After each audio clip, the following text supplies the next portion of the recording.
Anything had seemed better than Oliver finally giving up on her for good. So she'd raged onward solo after his parents had insisted he stop drinking or he'd have to leave the foster home he'd already aged out of. Until she'd destroyed the last of her childhood, their love, and Oliver's life in Chandlerville. "Do we get to stop for donuts?" Camille asked, dragging Selena back to the present. She hadn't moved since Oliver and then Travis disappeared inside the Dixon house. Her heart was still doing pirouettes in her throat. And now her daughter's watering can was empty, and Camille was hopping up and down at Selena's feet. Ouch! Make that on Selena's feet, smearing dirt and Georgia clay all over Selena's soft-soled shoes. "Mommy said we could get a chocolate donut on the way to school." Selena led her daughter back to the house.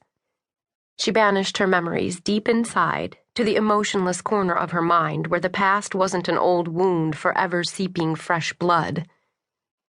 The toes of her favorite shoes squished, sinking into the boggy soil beneath Belinda's drippy spigot. Selena mentally crossed off another piece of her once stylish wardrobe that was too delicate for a busy day in Chandlerville. Her silk ballerina flats had been bought to accompany a chic sheath dress embroidered with a matching array of seed pearls and tiny bows. The dress was long gone. The shoes she'd talked herself into keeping because they were beautiful and made her smile. Now they were another casualty of Selena underestimating just how long her rocky fresh start would be.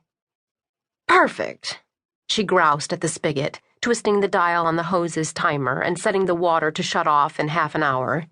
"What's wrong?" Her 6-year-old tugged at Selena's thrift store dress. "Nothing, sweetheart." Selena replied to the question no child should ask as often as hers did. Selena turned the water on. It gushed from the sprinklers.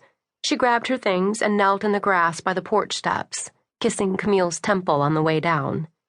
She tightened the ribbons she'd tied around her little girl's wispy pigtails. She always managed to make them slightly off-center. Had Oliver noticed how beautiful Camille looked, regardless? "We're snagging your nutritionally barren, dairy-free, nut-free breakfast to go," Selena said, rather than dwelling on questions that would get her nowhere. If she were going to do anything more than stare at the all-grown-up version of Oliver, she'd had her chance twice already.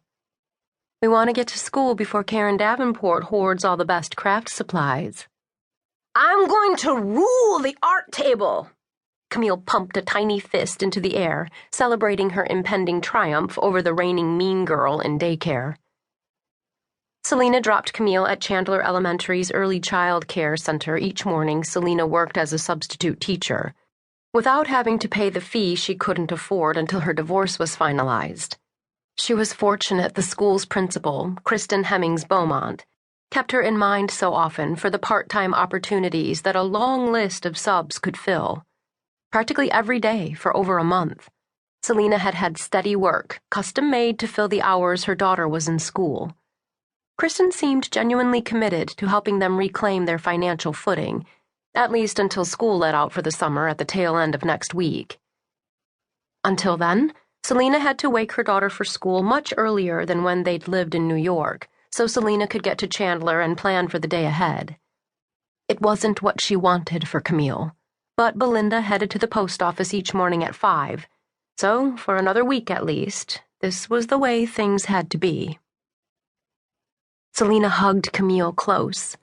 Her earliest memories were of her parents fighting non-stop, and of one or both of them threatening to move out.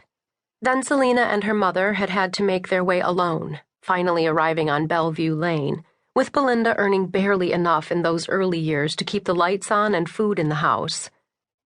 Now that was Selena's daughter's reality, and Selena was determined to make all the scary changes and confusion and worry up to Camille. They would get through this.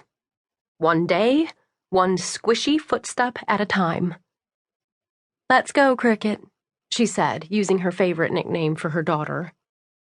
She led Camille to their car. Selena had